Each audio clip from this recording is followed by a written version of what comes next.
जब से सरकार बनी है तब से तबादला तबादला खेल खेल रहे हैं। कर्मचारी परेशान हैं, अधिकारी परेशान हैं, जनप्रतिनिधि परेशान हैं और इवन यहाँ तक भी भारतीय जनता पार्टी के एमएलए और मंत्री भी ये कह रहे हैं कि ये हो क्या रहा है, कहाँ से ट्रांसफ़र हो रहे हैं। रात को आ रहा है, सुबह उनको गुलदस्ते दे करके उनका स्वागत करते हैं और फिर शाम को चले जाते हैं।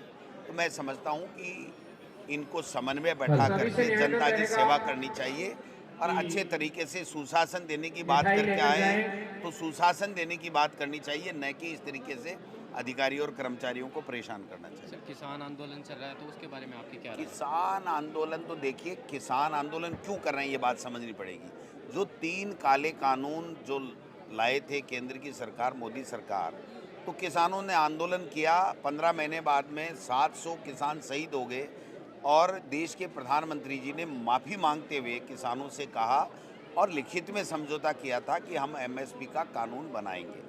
आज जो लिखित में समझौता 22 महीने पहले किया था, उस समझौते को लागू नहीं किया गया, तो किसान मजबूरन आंदोलन कर रहा है।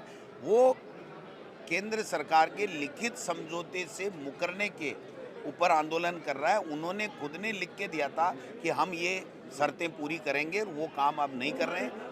और किसान जब अपनी बात मनवाने के लिए जा रहे हैं तो वहाँ कीलें बिछाई जा रही हैं, पानी की बौछारें दी जा रही हैं, रबड़ की गोलियां से उनको पीटा जा रहा है, उनको अपराधी, चोर, लुटेरे, आतंकवादी बताया जा रहा है।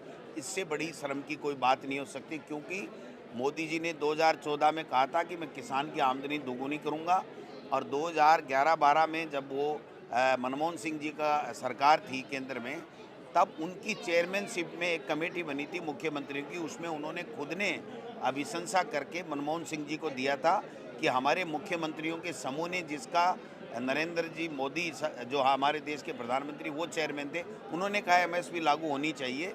और मैं समझता हूँ कि उसके बाद में आज उनकी दूसरी विचारधारा होगी। ये गलत है, किसान के साथ में धोखा है, जुल्म है, अत्याचार है, अन्याय है, और किसान इसको सहन नहीं करेगा। हम सब किसानों के साथ। सर, राज्यसभा इलेक्शन को लेकर क्या कहेंगे? हिमाचल में जो हुआ है क्रॉस वोटिंग का मामला, इसके बाद आज सीएम को वो उसका पार्टी आलाकमान उसको संज्ञान ले रहा है और पूरी गंभीरता के साथ में उसकी जांच करा रहा है। ध्रुवीकरण कर रही है अपनी शक्तियों का, या क्या लगता है? इसके पास दूसरा एजेंडा ही नहीं है।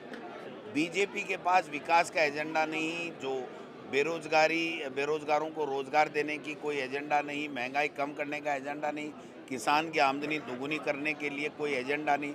उनका केवल और केवल एजेंडा है झूठ बोलो, बार बार बोलो, जोर से बोलो, जिससे झूठ सच लगने लगे, और मुद्दों से ध्यान भटका दो जनता का, और ध्रुवीकरण करो, हिंदू मुसलमान करो, पाकिस्तान और हिंदुस्तान करो, कब्रिस्तान और शमशान करो।